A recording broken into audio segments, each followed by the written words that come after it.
Hello শিক্ষার্থী, আসসালামু আলাইকুম। এরপর আমরা পরিমিতি 16.1 অনুশীলনীর 1 নম্বর অঙ্কের সমাধানটা শিখব। তো এখানে বলতেছে একটি সমকোণী ত্রিভুজের অতিভুজ 25 মিটার, এর অপার বাহুদ্বয়ের একটি অপার বাহুর 3/4 অংশ হলে বাহু দুটির দৈর্ঘ্য নির্ণয় করো। প্রথমে আমাদের ভালোভাবে বুঝতে হবে, অর্থাৎ একটা সমকোণী ত্রিভুজ যার অতিভুজ দেওয়া আছে 25 মিটার, আর একটা বাহু অপার বাহুর কত অংশ, 3/4 অংশ হলে বাহু দুটো নির্ণয় করতে হবে। খুবই সহজ। তো আমরা একটা সমকোণী ত্রিভুজ দেখতে পাচ্ছি এখানে, যার অতিভুজ কত, 25 মিটার। তো আমরা একটা এঁকে ফেলি, এখানে একটা সমকোণী ত্রিভুজ অঙ্কন করি, যার একটি কোণ কি হবে, অবশ্যই 90 ডিগ্রি হবে। ঠিক আছে। তো তুমি এটা কিন্তু এদিকেও আঁকতে পারো, ওদিকেও আঁকতে পারো, যে কোনোভাবে আঁকলে হবে। তো আমি এঁকে ফেললাম একটা সমকোণী ত্রিভুজ, এটার এই কোণটা হচ্ছে 90 ডিগ্রি, এই জন্য আমরা এই ত্রিভুজকে সমকোণী ত্রিভুজ বললাম। ঠিক আছে। ওকে, এর অতিভুজ কোনটা হবে আমরা কি জানি, সমকোণের বিপরীতে যে বাহু থাকে সেটা হচ্ছে অতিভুজ। এর আগে আমরা শিখেছিলাম ত্রিকোণমিতি অধ্যায়ে, অর্থাৎ এখানে অতিভুজ হচ্ছে 25। ঠিক আছে, 25 মিটার। ওকে, এখন কি বলতেছে, অপার যে দুটো বাহু আছে, এখানে যেহেতু কোণের কোনো ব্যাপার নেই, তো আমরা কোনটা লম্ব আর কোনটা ভূমি সেটা না নির্ণয় করলেও হবে। এই দুইটা বাহুর একটা বাহু আরেকটা বাহুর 3/4 অংশ, এটা বলা আছে। ঠিক আছে। তো আমরা ধরে নিলাম এটা এ, এটা বি, আর এটা সি। ঠিক আছে। এখন যে কোনো একটা বাহু আমরা ধরবো। তো আমরা লিখে নিই, ধরি এ বি সি সমকোণী ত্রিভুজের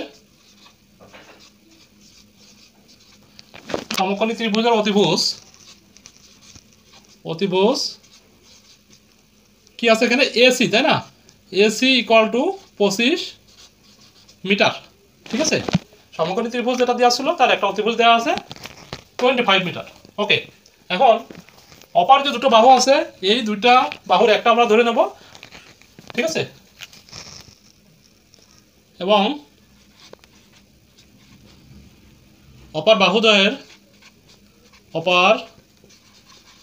বাহুদ্বয়ের একটি বাহু কি ধরবো, আমরা এটাই ধরি।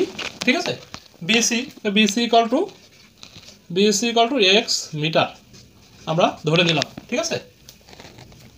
তাহলে কি হবে আমাদের, অতএব অপার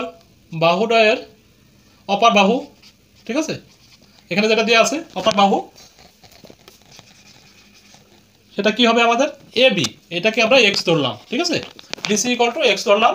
এখন এ বি সমান সমান আমাদের কি বলা আছে, এই বাহুটা 3/4 অংশ, তার মানে কি হবে এ বি ইকুয়াল টু আমরা লিখতে পারি এক্স এর 3/4 অংশ। ঠিক আছে, এক্স এর 3/4 অংশ ইকুয়াল টু আমরা কত পাবো এখানে, খুবই সহজ কিন্তু, 3x/4।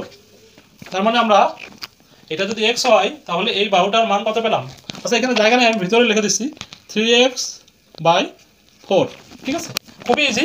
এখন আমরা এই বাহুটা নির্ণয় করবো। কিভাবে নির্ণয় করবো, আমাদের অতিভুজ দেওয়া আছে, এখন একটা বাহু আমরা ধরে নিয়েছি এক্স, অপর বাহু পেলাম 3x/4। এখন যদি আমরা পিথাগোরাসের উপপাদ্য ইউজ করি তাহলে ইজিলি কিন্তু আমরা এই দুই বাহুর নির্ণয় করতে পারবো। ঠিক আছে। অতএব পিথাগোরাসের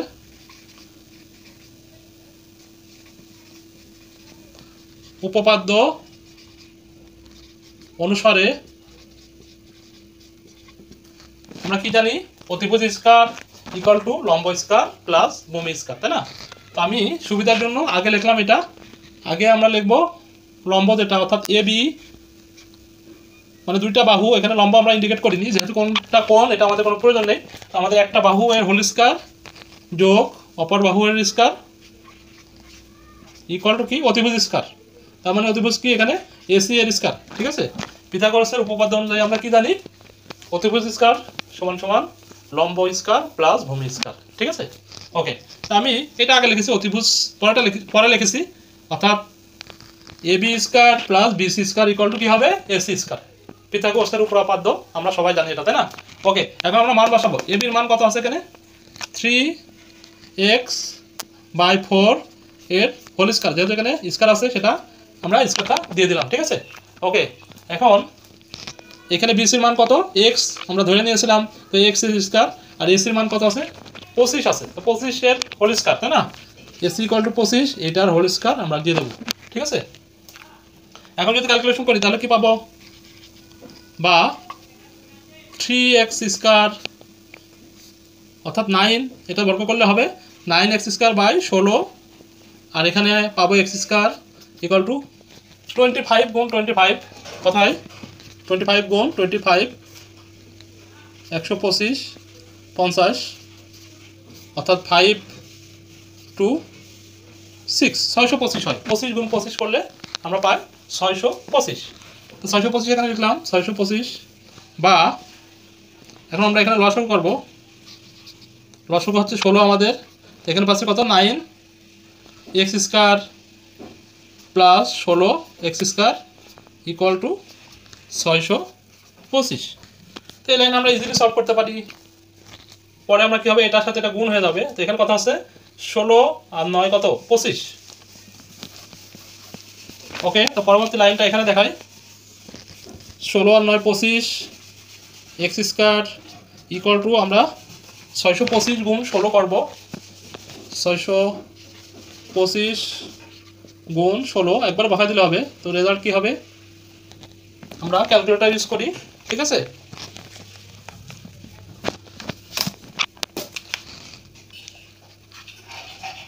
ছয়শো 25 গুণ 16 আমাদের রেজাল্ট আসতেছে 10,000।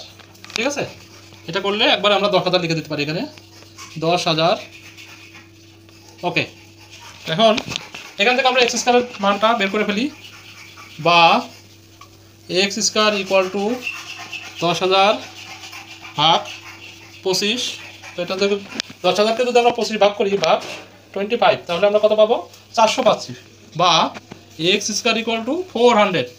ঠিক আছে, তাহলে এক্স ইকুয়াল টু কত হবে, দুইভাবে বের করতে পারি, এটা বর্গমূল করলে চলে আসবে, আবার আমরা সূচকের নিয়মটা ফলো করতে পারি, অর্থাৎ এটা আর 20 এর হোল স্কোয়ার দিতে পারি। এটা অনেকের কাছে কঠিন মনে হয়, পরের লাইনে আমরা এক্স ইকুয়াল টু 20 লিখতে পারি। ঠিক আছে, তো আমি বর্গমূল করে দেখাচ্ছি, এটা অনেকেই বুঝতে পারো না তোমরা। ওকে, দেখো, বা এক্স ইকুয়াল টু কী হবে √400, তো এটাকে 400কে যদি আমরা রুট করি তাহলে আমরা পাবো প্লাস মাইনাস 20, কিন্তু এই ত্রিভুজের দৈর্ঘ্য কখনো নেগেটিভ হবে না, এই জন্য আমরা এই -20টা নিব না, অর্থাৎ ডিরেক্টলি 20 লিখতে পারি আমরা। ঠিক আছে, তো এক্স এর মান আমরা পেয়ে গেলাম 20, তো 20 মানে কি, একটি বাহু দৈর্ঘ্য আমাদের 20। ঠিক আছে, অতএব এখানে যদি আমরা ক্যালকুলেশন করি আমাদের রেজাল্ট আসবে, এই যে এখানে আমরা ধরে নিয়েছিলাম বাহুদ্বয়ের একটি বাহু দৈর্ঘ্য কত 20 মিটার, এই এক্স এর মান আমরা কত পেলাম, এক্স এর মান পেলাম হচ্ছে 20 মিটার। এরপর লাইনে আমরা লিখব, অতএব অপর বাহু এ বি সমান সমান কত ছিল, এ বি সমান সমান 3x/4, এক লাইনে করতে পারি বা নিচে করতে পারি। এখানে দেখো 3 আর এক্স এর মান কত আছে আমাদের 20, আমরা এখানে 20 বসাবো ভাগ 4, তার মানে 3 কোটি 60 ভাগ 4, এটা কাটাকাটি করলে কত হয় 15। ঠিক আছে, এটার মান আসতেছে 15 মিটার। ঠিক আছে, আমরা একটা বাহু পেলাম 20 মিটার আর অপর বাহু পেলাম 15 মিটার। খুবই সহজ ছিল অঙ্কটা, তো আশা করি তোমরা বুঝতে পেরেছো।